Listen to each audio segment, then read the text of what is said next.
ما للظالمين من حميم ولا شفيع يطاع يعلم خائنة الأعين وما تخفي الصدور والله يقضي بالحق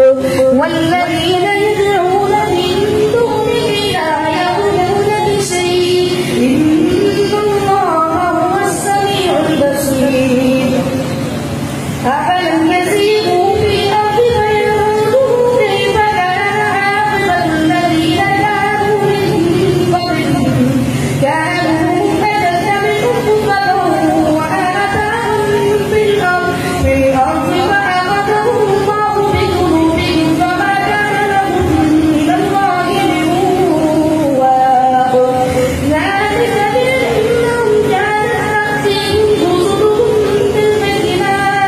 بالبينات فكذبوا فأخذهم الله إنه قوي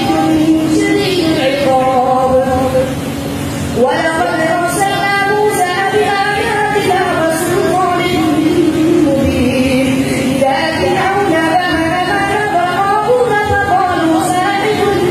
كذاب فلما جاءهم بالحق من عندنا قالوا اقتلوا أبناء الذين آمنوا معه واستحيوا